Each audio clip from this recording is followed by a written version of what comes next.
to the Indigenous Community Podcast, where we highlight Indigenous community doing environment conservation. The number one question I get asked when I tell people do kayak cleanups of the rivers and lake is, what is the craziest thing I ever found?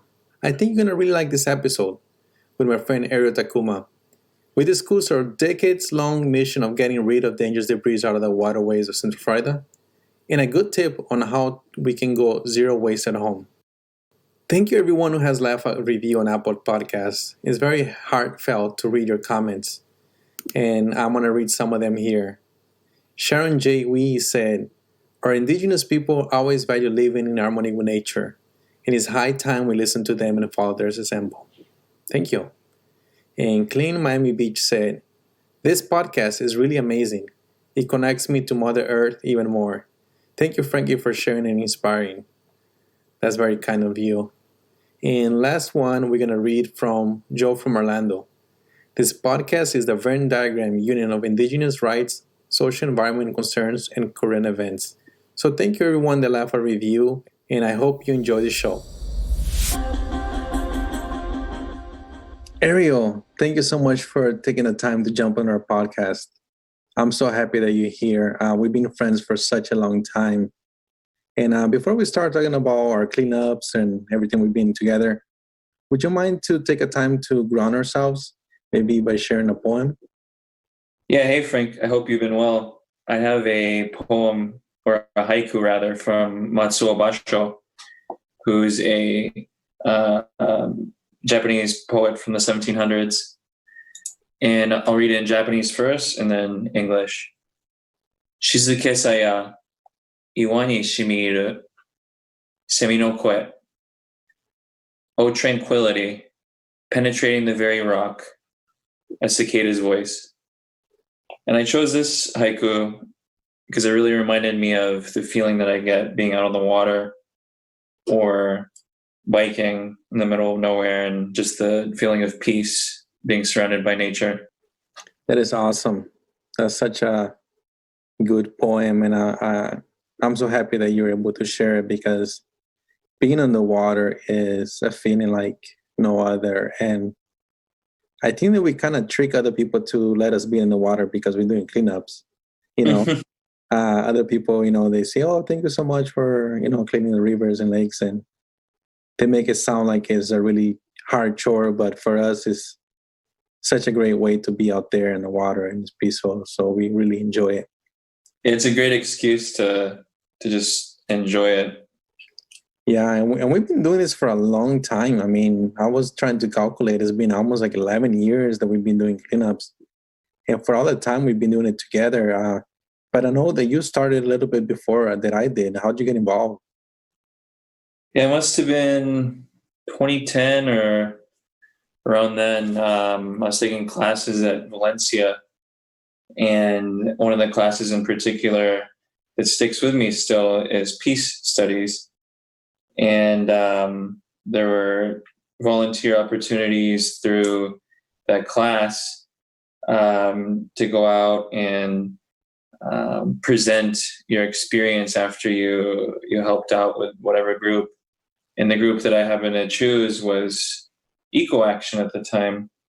So I went out on a Saturday or a Sunday, and we had these small canoes at the time, and we go out for 3 or 4 hours at a time, a lot longer than we go sometimes these days. But we'd go out on the water and pick up trash and bring it back in. And yeah, just a assignment kind of turned into a regular thing for me. And yeah, I've been at it with you since around then. Yeah, and it's pretty fascinating in the sense of like you just coming in as a volunteer and then eventually leading your own group of canoe cleanups. And what was a little bit of that journey? How did you get involved as a volunteer and then becoming, a spokesperson? I remember that before we launched, you always came in and give us a talk and told us the reason why we're doing the cleanups. And then now, you're captain of our new group. How did that journey go for you? Yeah, totally. I think I was pretty quickly pulled in by the leader of Eco Action at the time, an amazing lady named Beth Hollenbeck. And she was just a magnetic character, and she'd give us, like you said, the speeches in the beginning, and just she was so much fun to be around, and especially being on the water and enjoying birds and wildlife, and she kept that going for a long time. And I think I was probably doing it off and on for 5, 6, 7 years or something like that throughout college. And I'd be going every weekend for a while. But yeah, it kind of dropped off for me a bit after that. Beth got sick and eventually kind of retired from the whole thing. But I always would think about going on the cleanup on the weekends, even if I wasn't there. And that's kind of stuck with me since then. Yeah, and one thing that people always ask me is, what is the craziest thing you found? And I mean, we can go on a list of all the crazy things that we have dug out of the water. For me, is finding a hand-painted funeral urn in the river had to be one of the craziest things I found. I remember, I found this urn that was half like buried on the sand. And most of the time, I'm just like gonna leave that kind of stuff. When we find Santeria or any kind of like religious offering, I just leave it be. But this lady she was a volunteer, and it was her first time with us. She's like, no, let's take it out. So I kind of was helping her like dig out, And, at the end of the day, we always get it together around the trash. We take a picture, and we have a picture with that funeral urn. And then right after that picture was taken, she jumps on the urn, she grabs it, and she runs to her car and she leaves. And I never see her again. Wow. So yeah, that for me was one of the craziest things that I ever found in the water. What about you? Yeah, where was that at? That was at, I want to say, I know it was the Econ River. I just don't remember the specific park. Maybe, what's that one by the YMCA? Blanchard Park. Yeah, I think it was in Blanchard Park. Amazing. And you never saw her again after that? No, and I remember Beth was like, "Oh, the volunteers cannot leave with the trash. We have to like talk to her." I'm like, I don't know who this lady is. So she probably had like a funeral urn like in her house. It was beautiful. It was hand painted. Yeah. It was ceramic. It was had a lot of like Asian motifs, and it was pretty good. Maybe 4 to 3 feet.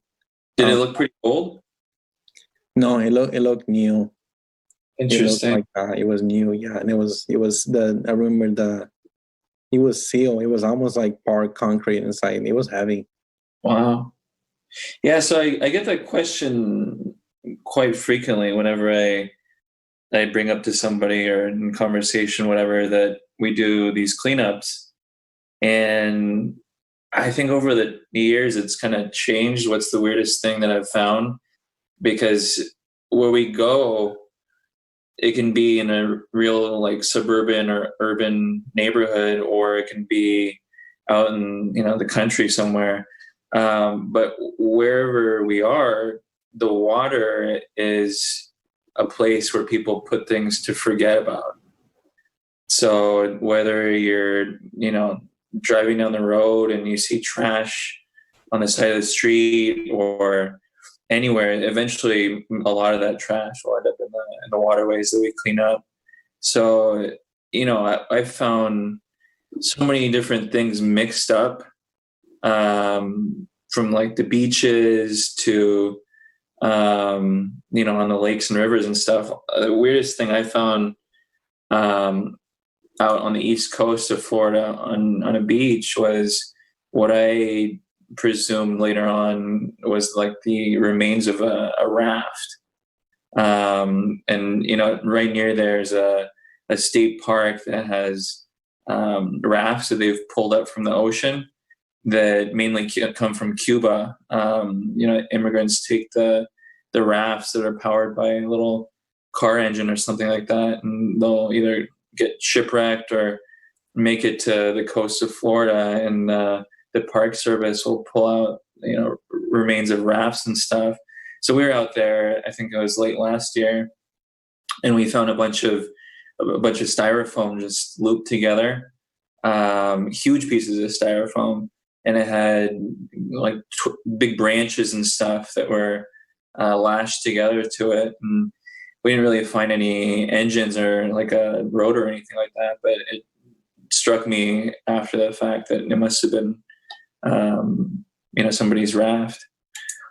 Inland, we get different stuff too.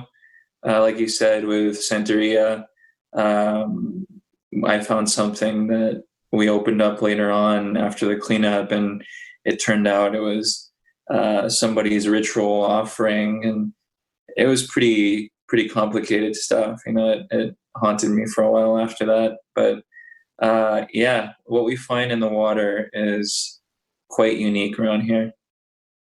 Yeah, I remember you telling me about that, and I consulted one of my friends that is very into the occult, and he said that there's no problem in us finding that kind of stuff, So it was nice to hear that, to know that we're not gonna get like haunted by it or something. And I just miss being on the water. Honestly, I know right now we're like on a pause because of this whole virus thing, and before I even started with this cleanup, before I met you, me and my family, we used to volunteer at this free clinic called Shepherd's Hope, where you go in and you help and translate people that speak Spanish or Portuguese, and even sometimes French, Yeah.